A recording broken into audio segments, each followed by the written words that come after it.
मन और आत्मा की लड़ाई बचपन से शुरू हो जाती है। मन अलग, आत्मा अलग रास्ता बताती है। बात आत्मा की माननी चाहिए क्योंकि आत्मा सही रास्ता दिखाती है। क्रोध से भ्रम पैदा होता है, भ्रम से बुद्धि व्यग्र होती है।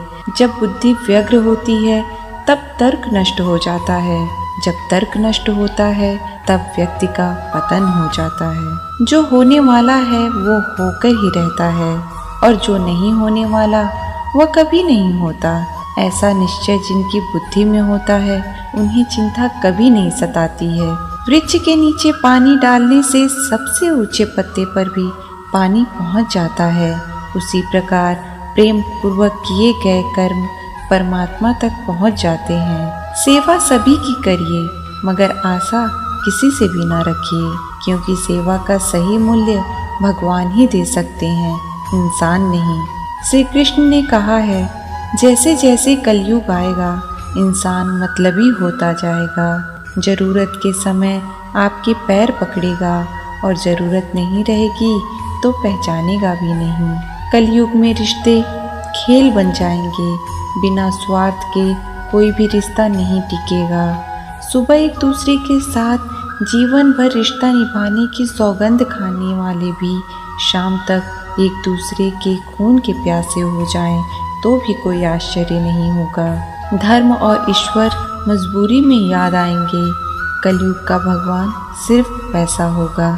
जो ज्ञानी इंसान होता है उसे समझाया जा सकता है, जो अज्ञानी होता है उसे भी समझाया जा सकता है, पर जो अभिमानी होता है उसे कोई नहीं समझा सकता, उसे सिर्फ वक्त समझाता है। कुछ चीज़ें समीप जाने से बिना मांगे ही मिल जाती है। अग्नि से गर्माहट, पानी से शीतलता और गुलाब से सुगंध। ईश्वर से कुछ मांगिए मत, बस निकटता बढ़ाइए, सब कुछ बिना मांगे मिलने लगेगा। जब हम गेहूं का एक दाना बोते हैं तो कुछ समय पश्चात वो हमें 1000 दाने के रूप में मिलता है। उसी प्रकार हमारे अच्छे कर्मों का फल हमें ईश्वर भी देता है। कोई प्रशंसा करे या निंदा, दोनों ही अच्छा है क्योंकि प्रशंसा प्रेरणा देती है और निंदा सावधान होने का अवसर। गीता में लिखा है, हमारे जीवन में समस्याएं बिना किसी कारण नहीं आती, उनका आना एक इशारा है कि हमें अपने जीवन में कुछ बदलना है। आपसे नफरत करने वाला, आपको पसंद ना करने वाला अक्सर उन लोगों से मेल मिलाप करता है जो लोग आपसे जलते हैं या नफरत करते हैं। और सबसे खास बात है, ये सारे स्वयं एक दूसरे को पसंद नहीं करते पर इकट्ठे होते हैं तो सिर्फ आपके लिए। तो समझ जाइए आप कितने ताकतवर हैं। जो लोग दूसरों को बर्बाद करने की सोचते हैं वह अपने मकसद में इस हद तक अंधे हो जाते हैं कि वह खुद कब बर्बाद हो जाएं इनका उनको पता भी नहीं चलता।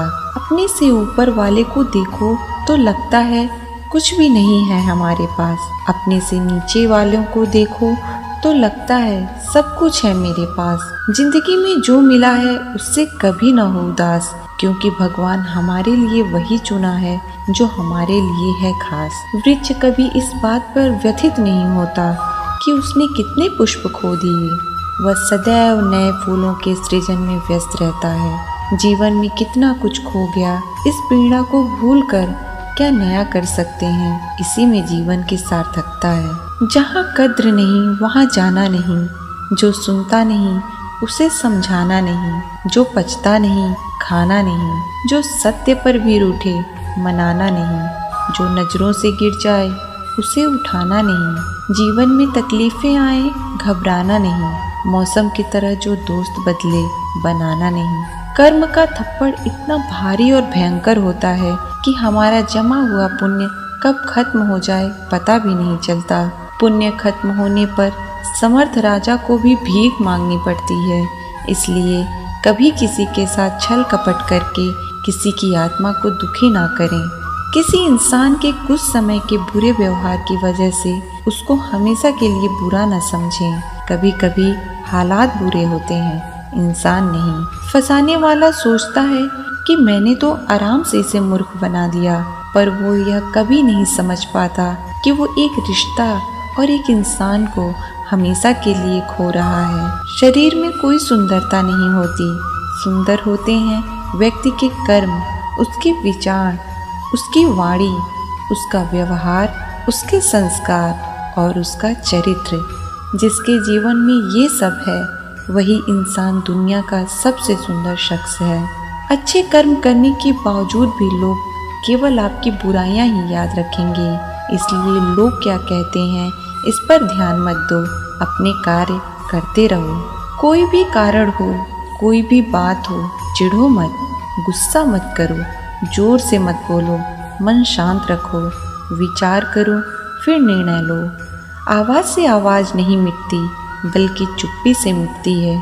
तकलीफ सिर्फ आपको होगी, दुख भी आपको ही होगा। मन शांत रखोगे तो सुख भी आपको ही मिलेगा। गीता में श्री कृष्ण ने कहा है, जो लोग तुम्हारी बुराई करते हैं करेंगे, चाहे तुम अच्छा करो या बुरा, इसलिए शांत रहकर अपना कर्म करते रहो। निंदा से मत घबराओ, निंदा तो उसी की होती है जो जिंदा है। मरने के बाद तो सिर्फ तारीफ होती है। जब सत्य की असत्य से लड़ाई होगी तो सत्य अकेला खड़ा होगा और असत्य की फौज लंबी होगी, क्योंकि सत्य के पीछे मूर्खों का झुंड भी होगा, ऐसा गीता में कहा गया है। सहायता करना उत्तम कर्म है, परंतु सहायता करने से पूर्व इस बात की पुष्टि अवश्य कर लें कि आपकी सहायता से कैसे कार्य सिद्ध होंगे, क्योंकि अगर आपकी सहायता से कोई अधर्म होता है तो उसके उत्तरदायी अधर्म करने वाले से अधिक आप होंगे।